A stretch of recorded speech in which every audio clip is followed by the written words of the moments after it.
యువతరం నేడు జగనన్నను పిలుస్తోంది చూడు. యువతరం నేడు జగనన్నను పిలుస్తోంది చూడు. అడగాలిన దీనులకు దీపమై వెలగాలి. బానిసైన పేదలకు తోడును నిలవాలి. నాకు చేయక జెండా పట్టవయ్యా ఉన్నారు కదా.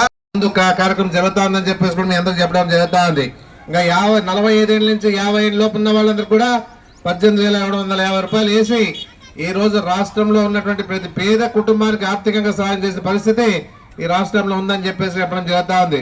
రజకులకి, నాయ బ్రాహ్మణులకి, టైలర్లకి, ఆటో వాళ్ళకి అందరికి కూడా 10,000 రూపాయలు సహకారం ఇస్తూ ఈ 5 ఏళ్ల పరిపాలన కొనసాగిన పరిస్థితి కూడా మనం చూస్తా ఉన్నాం. బీసీ, ఎస్సీ, ఎస్టీ, మైనార్టీలకు ఈరోజు ప్రాధాన్యత వచ్చిందంటే ఒక్క జగన్మోహన్ రెడ్డి నుంచి అని చెప్పేసి గుర్తుపెట్టుకున్నాను. ఏదున్నా కూడా నా బీసీ, నా ఎస్సీ, నా ఎస్టీ, నా బీసీ చెప్పడం జరుగుతా ఉంది. ఎందుకంటే బీసీ, ఎస్సీ, ఎస్టీ, మైనార్టీలను ఆ రోజుల్లో చంద్రబాబు నాయుడు గారు ఏదున్నా కూడా స్వార్థ రాజకీయాల కోసమే ఉపయోగించుకున్నాడు. కానీ ఏ రకంగా కూడా సహాయ శాఖలు అందించిన పరిస్థితి లేదు. ఏదున్నా కూడా ఈ పరిపాలనలో ప్రతి బీసీ ఉంది.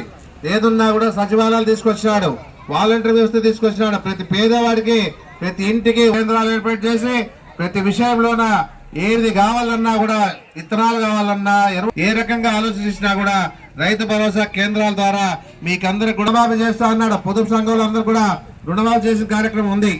ఏదున్నా కూడా ప్రతి విషయంలోనూ జగన్మోహన్ రెడ్డి ఇచ్చిన మాట ప్రకారంగా 4 విడతల్లో ఈరోజు మహిళా సోదరులకి